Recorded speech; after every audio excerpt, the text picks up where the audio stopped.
నమస్కారం. ఈరోజు మనం పట్టణ భారత రాజకీయాలపై ఒక చాలా ఆసక్తికరమైన కేస్ స్టడీని చూద్దాం. తెలంగాణలోని మల్కాజ్గిరి నియోజకవర్గం. ఇక్కడ రాష్ట్రస్థాయి వాగ్దానాలకి, అలాగే స్థానికంగా ప్రజలు ఎదుర్కొంటున్న వాస్తవాలకి మధ్య ఉన్న గ్యాప్ని స్పష్టంగా చూడొచ్చు. సరే, మరి లోతుగా వెళ్ళి పరిశీలిద్దాం. ముందుగా మనం మాట్లాడుకుంటున్న ఈ ప్రాంతం ఎలాంటిదో అర్థం చేసుకుందాం. మల్కాజ్గిరి అంటే ఏదో గ్రామీణ ప్రాంతం కాదు. హైదరాబాద్ మహానగరం నడిబొడ్డున ఉన్న ఒక విస్తారమైన జనసాంద్రత కలిగిన ప్రాంతం. ఇక్కడ దాదాపుగా 4.5 లక్షల మంది ఓటర్లున్నారు. అంటే వారి ఆకాంక్షలు, అవసరాలు కూడా అదే స్థాయిలో ఉంటాయి. అంటే పైన చూడ్డానికంతా బానే ఉన్నా లోపల మాత్రం చాలామందికి రోజువారీ జీవితం ఒక పోరాటం లాంటిది.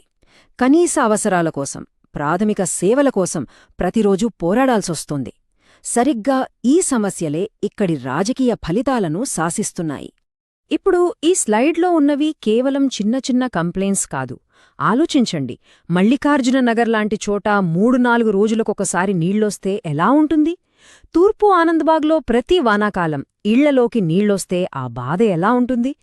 ఇక ఎప్పటిదో పాత డ్రైనేజీ పైపులు పగిలి రోడ్ల మీద మురుగుపారడం, వీటికి తోడు లీక్ అయ్యే వాటర్ ట్యాంకర్లతో ప్రతి ట్రిప్పుకు 50-70 లీటర్ల నీరు వృధా అవడం, ఇవన్నీ ప్రజల సహనాన్ని పరీక్షిస్తున్న సమస్యలు.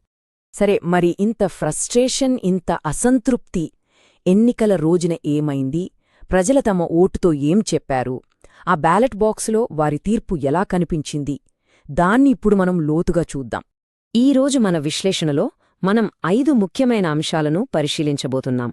ముందుగా గెలుపులో కూడా ఒక హెచ్చరిక ఎందుకుందో చూస్తాం. తర్వాత మల్కాజ్గిరి ఎలా ఒక కొత్త రాజకీయ యుద్ధక్షేత్రంగా మారిందో చర్చిద్దాం.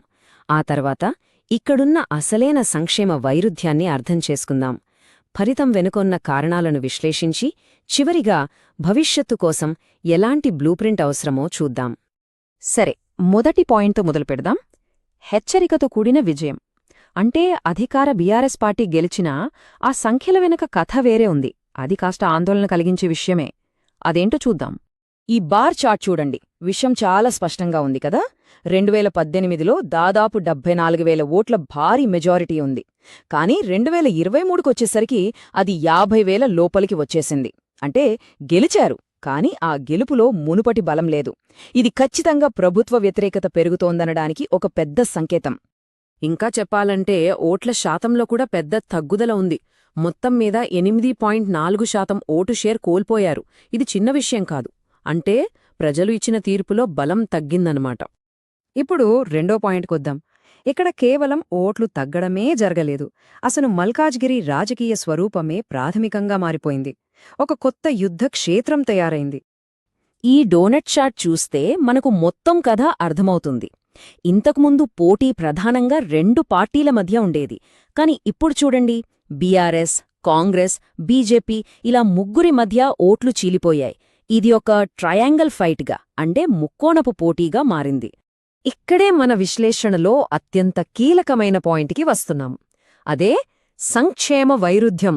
అంటే ఇది ఒకే ప్రభుత్వంలో 2 వేర్వేరు ప్రభుత్వాలు నడుస్తున్నట్టుంది.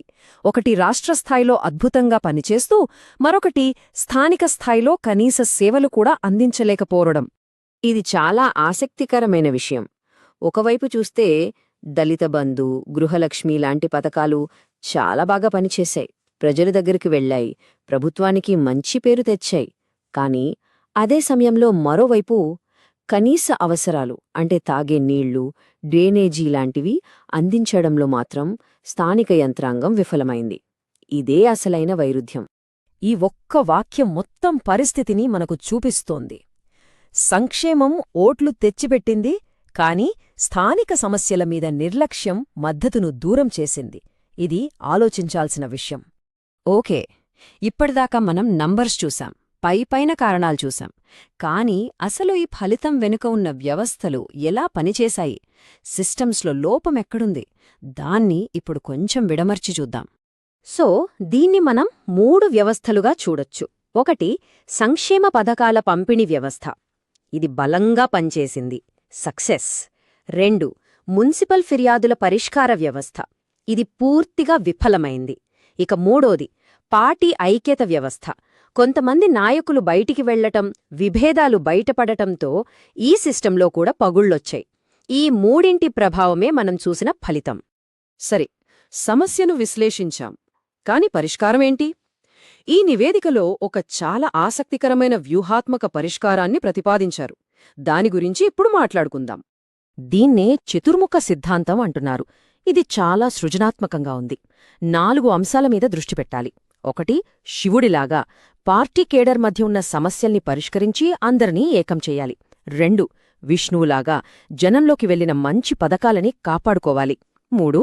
బ్రహ్మలాగా నిరుద్యోగంతో ఉన్న యువతకి కొత్త ఉద్యోగాలు సృష్టించాలి. ఇక 4. దుర్గలాగా పార్టీ పరువు, ప్రతిష్టను కాపాడుకోవాలి. ఇది కేవలం ప్లాన్ కాదు, పార్టీని మళ్లీ ఎలా నిర్మించుకోవాలనే దానిపై ఒక సంపూర్ణమైన విజన్. ఈ మొత్తం విశ్లేషణలో వెంటనే అమలు చేయదగిన ఒక ముఖ్యమైన సలహా ఆపరేషన్ ట్యాప్ జెల్. ప్రజల్ని ఇంతలా ఇబ్బంది పెడుతున్న నీటి సమస్యని పరిష్కరిస్తామనే ఒక బహిరంగ హామీ ఇవ్వడం, పైప్ లైన్లు బాగుచేయడం, ట్యాంకర్ సేవలను నియంత్రించడం ఇది చాలా అవసరం. అంటే సింపుల్గా చెప్పాలంటే చేసిన మంచి పనుల గురించి ధైర్యంగా చెప్పుకోవాలి. అదే సమయంలో ఎక్కడైతే తప్పులు జరిగాయో, ఫెయిల్ అయ్యామో అక్కడ వినయంగా ఒప్పుకుని వాటిని సరిదిద్దాలి. ఈ బ్యాలెన్స్ చాలా ముఖ్యం. చివరిగా ఈ విశ్లేషణ మన ముందు ఒక పెద్ద ప్రశ్ననుంచుతోంది. ఒక రాజకీయ పార్టీ కేవలం ప్రయోజనాలు, పథకాలు ఇవ్వడం ద్వారా ప్రజల నమ్మకాన్ని దీర్ఘకాలం పాటు నిలబెట్టుకోగలదా? లేకపోతే ఆ నమ్మకమనేది ప్రతిరోజూ ఇంట్లో కుళాయి తిప్పగానే వచ్చే నీటిధార మీద ఆధారపడి ఉంటుందా? బహుశా పట్టణ రాజకీయాల భవిష్యత్తు ఈ ప్రశ్నకు దొరికే సమాధానంలోనే ఉంది.